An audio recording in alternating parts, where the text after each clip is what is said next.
Hello friends, this is Dimple Titra and you are welcome in new episode of स्वीकृति। तो चलिए आइए आज के एपिसोड की तरफ चलते हैं।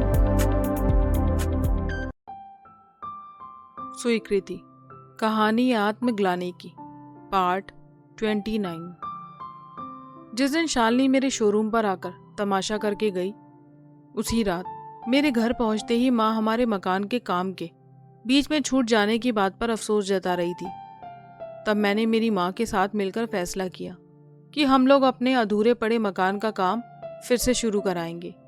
जैसा कि वह मकान मेरे स्वर्गीय पापा का अधूरा सपना था, तो अब उसे पूरा करवाना सिर्फ मेरी जिम्मेदारी था। उसी रात अपने बिस्तर पर लेटे लेटे मैं उस दिन जो कुछ हुआ वह सब सोच रहा था। शालिनी ने मेरे शोरूम पर आकर जिस तरह का बर्ताव किया था वह मुझसे बर्दाश्त नहीं हो पा रहा था। मेरे मन में आ रहा था कि किसी तरह मैं शालिनी से जल्द अपना पीछा छुड़ा लूं, मगर मेरे लिए अचानक ऐसा कर पाना बहुत मुश्किल नजर आता था। मुझे डर था अगर किसी दिन शालिनी मेरे घर वालों या अंजलि के सामने आकर खड़ी हो गई तो तब मैं उसे कैसे झुठला पाऊंगा।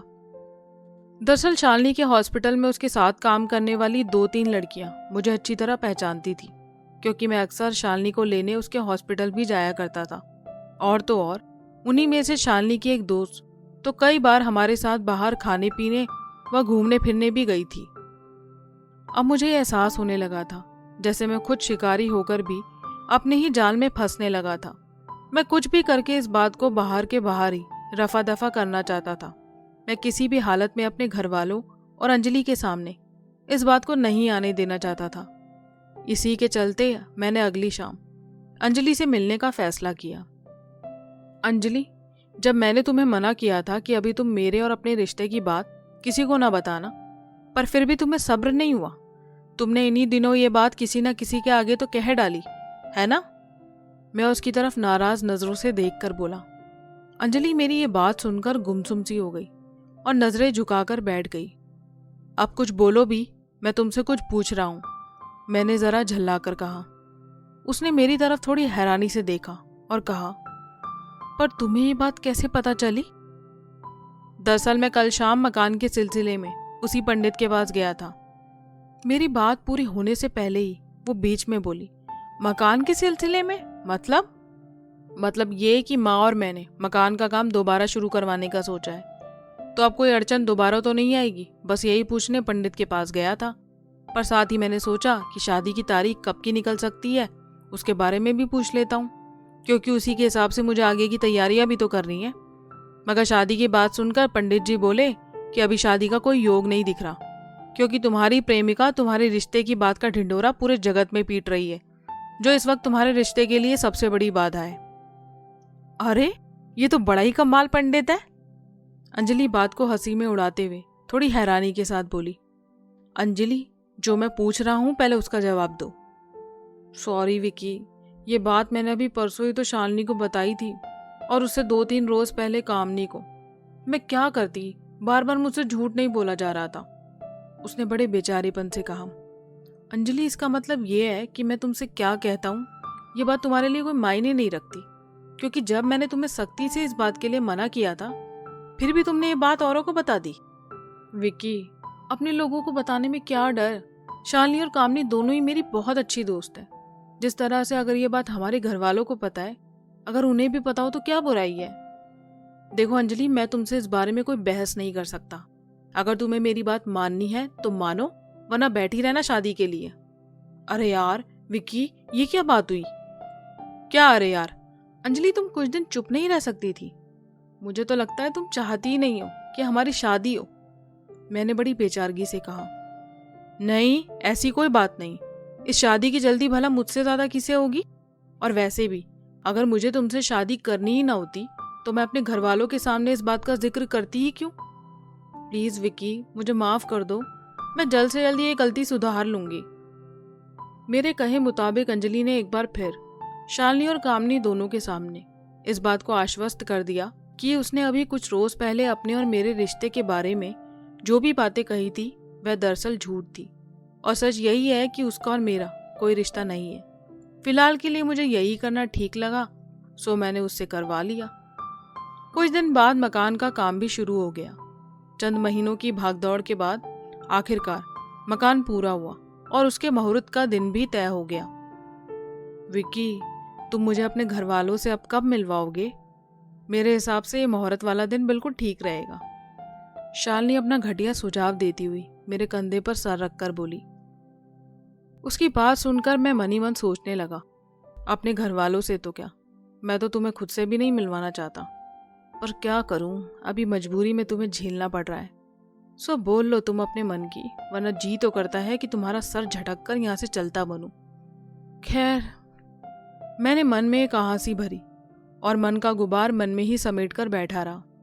शालिनी, मैंने तुम्हें कई दफ़ा पहले भी बताया है कि मुझे शादी करने में कोई रुचि नहीं है, तो बेहतर है तुम ये किस्सा मेरे सामने दोबारा मत छेड़ना, मैंने झुंझलाकर जवाब दिया। पर विक्की, हर प्यार की मंजिल शादी ही तो होती है, वो मुझे सहमत करने की कोशिश में बोली। नहीं शालिनी, मुझे लगता है अब हम दोनों को अलग हो जाना चाहिए और तुम्हें अपने लिए कोई ऐसा लड़का तलाशना चाहिए जो तुम्हें वो हर चीज़ दे जो मैं नहीं दे सकता, मैंने उसे समझाते हुए कहा।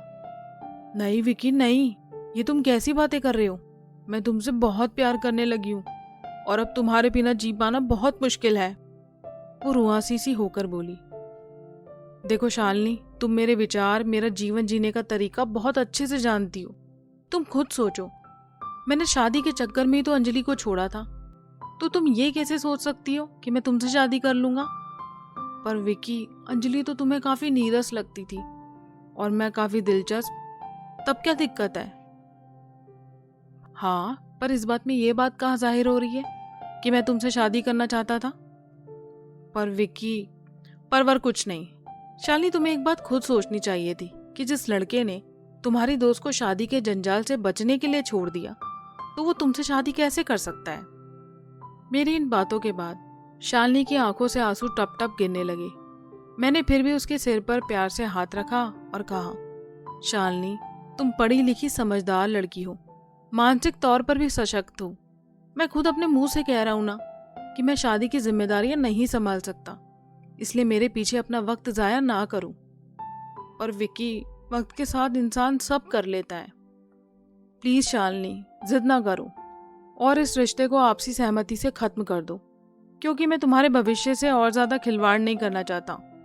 विक्की, और वो सुबक सुबक कर रोने लगी। कुछ दिन बाद हम ये अपना पुराना घर छोड़कर नए घर में चले जाएंगे, फिर वहां से मेरे लिए वक्त निकालकर किसी से मिलना बहुत मुश्किल होगा, इसलिए मैं चाहता हूँ कि ये रिश्ता आज अभी यहीं खत्म हो जाए, हम दोनों अपनी अपनी जिंदगियों में आगे बढ़ जाएं। तुम अपने लिए एक ऐसे जीवन साथी की तलाश करो जो तुम्हारी जिंदगी में तुम्हें हर वो खुशी दे सके जिसकी तुम हकदार हो। मैं तो एक आवारा और गैर जिम्मेदार तरह का इंसान हूँ जो तुम्हारी जिंदगी के लिए बिल्कुल भी ठीक नहीं हो सकता। मुझे नहीं लगता मेरे जैसे लड़के को कोई माँ बाप अपनी बेटी देना पसंद करेगा। वैसे भी तुम तो अपने माँ बाप की इकलौती होनहार बच्ची हो, तो वो कहाँ मुझसे तुम्हारी शादी के लिए राजी होंगे। कौन राजी होगा या कौन नहीं, ये बात तुम मुझ पर छोड़ दो। बस तुम इस बात का जवाब दो कि तुम मुझसे शादी करोगे या नहीं। शालिनी, मेरा जवाब कल भी ना था, मेरा जवाब आज भी ना है, इसलिए इस बहस में ना पड़ते हुए मैं अच्छी यादों के साथ इस रिश्ते को खत्म करना चाहता हूँ और उम्मीद करता हूँ कि आगे तुम भी मुझसे किसी भी तरह का कांटेक्ट करने की कोशिश नहीं करोगी। मैंने उसी वक्त वहीं बैठे बैठे शालिनी की आंखों के आगे उसका फ़ोन नंबर अपने फ़ोन से डिलीट कर दिया। मेरे ऐसा करते ही वो मेरे गले से लग गई और हुंकारे मार मार कर रोने लगी। मैंने कुछ देर तक उसे गले से लगाए रखा और उसकी पीठ सहलाता रहा। कुछ मिनटों के बाद जब वो शांत हो गई तो मैंने उसका माथा चूमा और फिर चलने के लिए उठ खड़ा हुआ। बिना कुछ कहे ही वो अपनी कॉलोनी के गेट पर उतर गई। उसकी कॉलोनी से निकलते ही मुझे ऐसा लगा जैसे मेरे कलेजे पर रखा हुआ कोई बहुत बड़ा पत्थर मैं उतार कर फेंक आया हूं। मेरा दिमाग इस वक्त बहुत हल्का महसूस कर रहा था। मेरे मन में उस वक्त एक अजीब सी खुशी थी। मन ये सोचकर गुदगुदा रहा था कि जो उलझने मैं अब तक झेल रहा था, आखिरकार उनसे मुझे छुटकारा मिल ही गया। शालिनी ने भी जिस तरह से मुझे अलविदा कहा, मुझे उसके बर्ताव से ऐसा बिल्कुल भी नहीं लगा कि आगे वो मुझे दोबारा परेशान करने की कोई हरकत करेगी। शालिनी की कॉलोनी से थोड़ा दूर आते ही अचानक झमाझम बारिश शुरू हो गई। उस वक्त मेरे दिल में आया कि मैं अंजलि से भी मिलूं, सो मैं उसे लेने उसकी कॉलोनी पहुंच गया। अंजलि भी जैसे तैसे बारिश में बचती बचाती हरे रंग के छाते में मेरी गाड़ी की तरफ आती हुई नजर आई। उस दिन उसे देखकर मुझे बहुत सुकून मिला। मैं मन ही मन बोला, चलो शुक्र है, मुझे अब आगे इससे कोई झूठ नहीं बोलना पड़ेगा। वो फटाफट मेरी गाड़ी में आकर बैठ गई। मैंने गाड़ी स्टार्ट की और फौरन वहां से चल पड़ा। अचानक अंजलि की नज़र मेरे दाएं हाथ में पड़े, उस ब्रेसलेट पर पड़ी जो जल्दबाजी में मैं शालिनी से मिलने के बाद उतारना भूल गया था। ब्रेसलेट को देखकर अंजलि लपक कर बोली, अरे विक्की, ये ब्रेसलेट कहाँ से आया? उसके सवाल के साथ मेरी हवाइयां सी उड़ गई और मैं हड़बड़ाता हुआ बोला, ब्रेसलेट? अच्छा, ये तो उसी पंडित ने दिया था ताकि काम बढ़िया चले। अच्छा। अंजलि कुछ सोच में पड़ गई और फिर बोली, ऐसा ही ब्रेसलेट शालिनी भी तो पहनती थी। हाँ, तो तुम मुझे ये बात क्यों बता रही हो? ये शालिनी का थोड़ी है भाई। मैं जोर से हंसा और बोला, ऐसे तो मार्केट में लाखों ब्रेसलेट होंगे, एक तुम्हारी शालिनी थोड़ी पहनती होगी यार। वैसे भी मैंने आज ही पहना है और मुझे इसको पहनकर अच्छा भी नहीं लग रहा। ये कहते ही मैंने बाएं हाथ से स्टीयरिंग संभाला और अपने दांतों की मदद से उसे उतारने लगा। तब अंजलि ने हाथ बढ़ा के खुद उसे मेरे हाथ से उतार दिया।